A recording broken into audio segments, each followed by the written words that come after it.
You don't move the money unless you move the people. What do you do when you got 9 great agents, but you got 1 bad apple? You fire them immediately. It's productive apple. You fire them. I fired a $12 million producer last year. Are you firing income?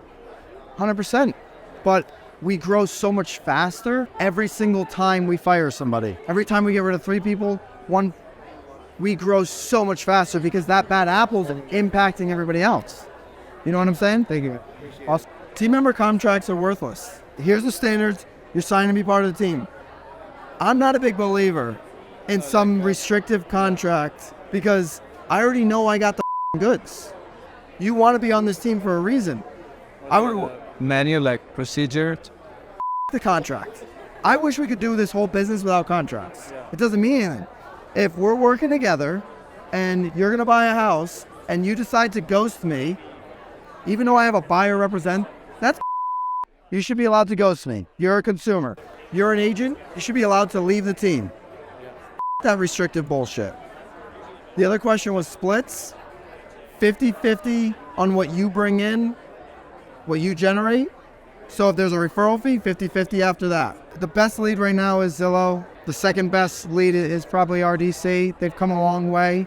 Realtor.com. They've come a long way. Op City used to be crap. They've really done a good job the last 12 months. I have a full-time licensed everything. She's the jack of all trades. I need someone else to come on board to alleviate some of her duties. I'm not looking to grow a mega team. I sort of be that other support. How do I know when to make that next hire and what to compensate? The licensed person is doing what right now? Pretty much everything. Like right-hand man helping me with whatever I need help with. And they want to be back in sales or they want to... No, I think I need to bring someone else on to take some Okay. of her duties away. What is her role? She's called Do you client consider her an executive assistant? Do you consider her an operations manager? Do you consider her a listing coordinator? Is she just everything? everything. Is she capable of being the operations manager? Yes, but yes.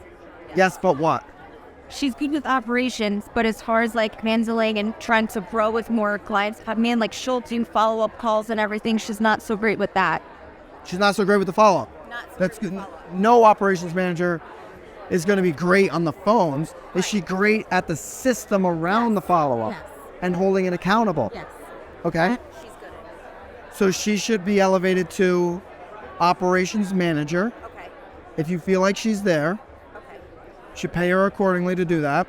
And the next hire, Salary position? that's a salary. Okay. The next hire should report to her. Okay. An admin, listing coordination, transaction coordinator. That person's probably doing maybe both. Okay. She's overseeing that because she has systems right now that are dialed. She's super organized. Yes. This person we're talking about right now. So she's capable of overseeing and tracking.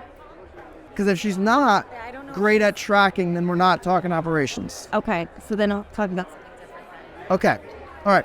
Fine. So keep her as your executive assistant. Okay. She's your EA. Okay, and we're gonna now hire in. It sounds like you're the operations person. I micromanage everything. I need to. Yeah, all right. You're the classic luxury micromanager.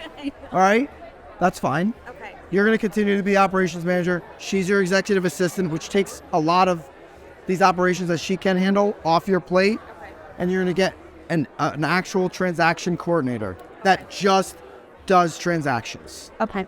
Okay, So that's my next hire. that's your next hire. Okay.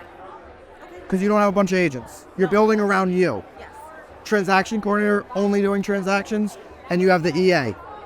All right? All right. Thank you. And it sounds like they're both going to be reporting to you. Yes. Yeah. All right, go crush it.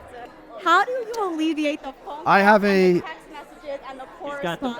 I have a Like I need to know. phone number that's not even in my market, and then my phone now went to ISA. My old You don't phone. even answer the phone. So if someone's trying to call you, someone else stands for you. Yeah, I'm not in production. I'm not in production though. It was different when I was in production, when I was listing property, and Like how do you get rid of the phone calls from all day long? I changed my number.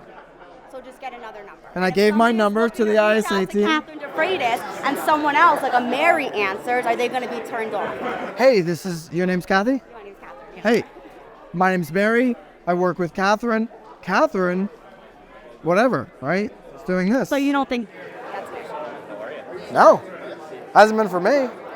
Cool. No, that's really helpful. I know Yeah. it sounds silly, but It's scary because you're probably a something control about the freak, control, because most right? people are.